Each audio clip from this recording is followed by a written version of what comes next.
po ay gagawa naman po tayo ng spicy ginataang manok with gabi. At ito po ang ating mga gagamitin. Gabi,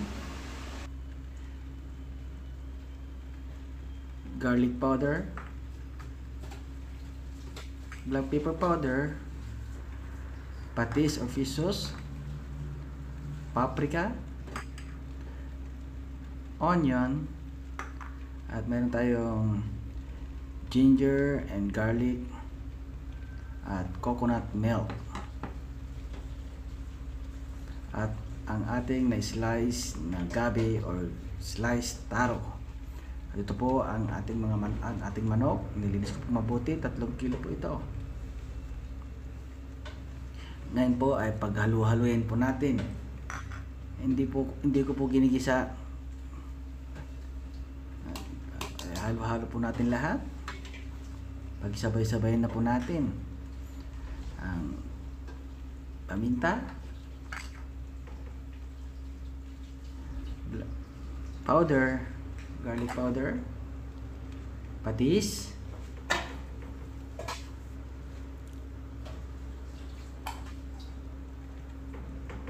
yan. Halo-haloyin po natin. Make sure po ay mahalo po siyang mabuti.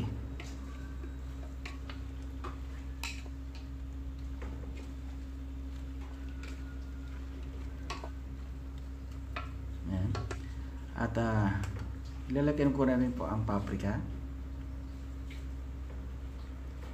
Dagdagan po natin konti kung gusto niyo pong mas marami. Yan, halo-haloyin po natin. At pwede na po natin iluto. Yan.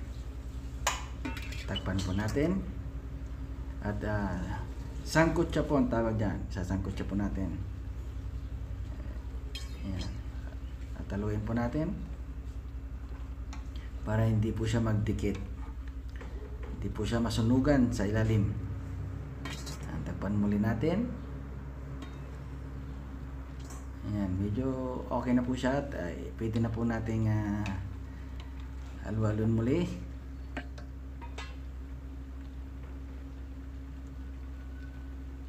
At ilagay na po natin ang gata or coconut milk. Napakadali pong luto nito at napakasarap po.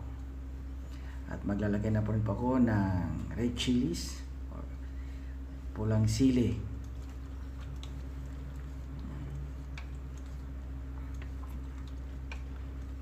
Kung gusto nyo ng mas mahanghang pa, ito kung lagyan po lang muli ng sili.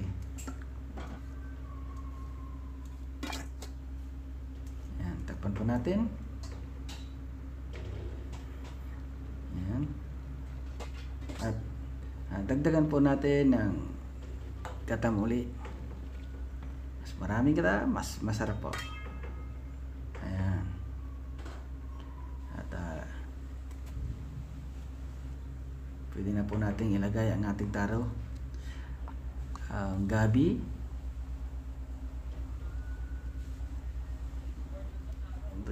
mas maraming gabi, mas masarap po. Ayan.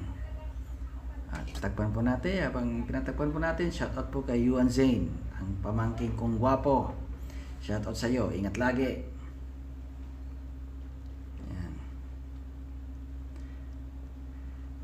Dagdagan ko pa po ng sili.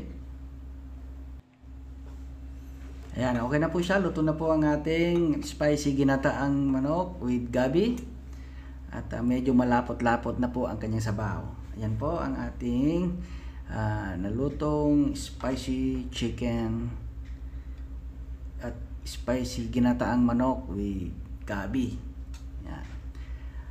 Kanin na lang ang kulang.